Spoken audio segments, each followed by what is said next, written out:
Hello YouTube family, Greg D here, back with another video. And today, because I've been close to, or I should say I am close to, 1 full year of owning this 2014 Volkswagen Passat Wolfsburg edition, I thought I would make an updated 1-year owner's review video for any of you who are out there looking around YouTube and in fact curious or interested in buying a Volkswagen Passat. I still really enjoy this car. Actually, last night on my way home from bowling league, I drove it in sport mode the entire time, and I realized that even though this car has, let's say, less power than a Jetta GLI or a Golf GTI, it is still very spunky and a lot of fun to drive in sport mode. Even if putting it into manual shift mode, it is a blast to drive. I don't feel like it's underpowered at all unless you're going up like a really steep hill, but that's really kind of few and far between. So as far as power goes, I would say that I still very much enjoy the car. The car is held up very well. I've probably put about 12,000 miles on the car in the first year, so that's about average. Now remember, if you looked at my first owner review, you'll remember that I bought this car used. It had like 34,000 miles on it, and I'm about at 46,000 miles right now. So like I said, I've put about 12,000 miles on it. So average. Fuel economy is still good. Averaging probably between, well, let's put it this way, I can easily get about 410, 420 miles to a full tank of gas, which equates to probably about 30 miles combined per gallon. All of the gripes that I had about this car originally when I first bought it, they've actually improved upon for the new refresh. And they also added on for 2016, they added on an R-Line model, which they do have in the CC, they have in the Tiguan, they have obviously the Golf R, but the R-Line for the Passat really does like include everything that I wish this car would have. Like, you can get the full LED headlight package, which I wish this did offer HIDs. You can get the flat bottom steering wheel, you can get the paddle shifters. Doesn't include the 2-liter turbo. You're still dealing with a 1.8 with 170 horses, and no DSG either, but they did, like I said, include paddle shifters was a huge thing. And obviously if you do go ahead and get the R-Line, it looks really sporty. It's a really sharp looking car, especially with those 19-inch rims, 5-spoke. But I mean, as far as, like I said, this car goes, everything's holding up fine. There's no creaks, no rattles. I haven't had one single issue with this car at all. The only thing that I've really had to do was replace the windshield because it got cracked, but that's obviously not the car's fault.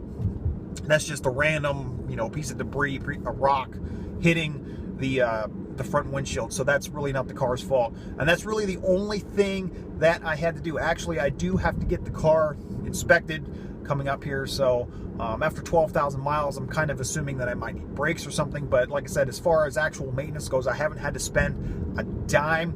I go to the Volkswagen dealer and follow Volkswagen's recommendations as far as oil changes and everything. So 10,000 miles there, and even using their recommendations of 10,000 miles per oil change, like I said, no problems whatsoever.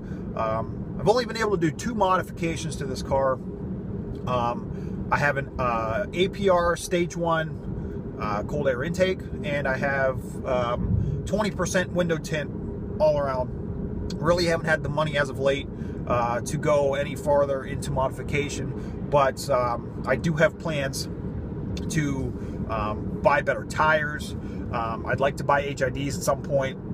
Aftermarket, I would like to possibly go stage 1, because if this car is this spunky and sporty with 170 horses, I can only imagine how much fun it'll be to drive when it has 240 horses. So that's something that's on the to-do list, the wish list, that I would like to do. So if you are looking for a car that's very practical, but can still be fun to drive, but you need something that has 4 doors, that is front-wheel drive, that is really good on gas, but you can still have fun with it, that can carry around the family, you can put a lot of stuff in the trunk, then a Volkswagen Passat might be a car that you really want to look at. And remember too, even something like a Volkswagen Passat R-Line, like the new ones, I mean, you're getting a lot of car for less than you would pay for a Jetta GLI and a Golf GTI. So that's something to consider too.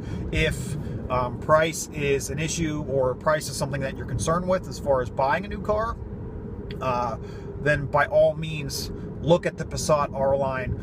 Even the regular Passat that has the SE with the technology package is still less than $30,000, which is a very, very good deal. But I still really, really enjoy this car. Still think it looks good. It always reminds me of when I had my Mark 6 GTI when I look at it from the front.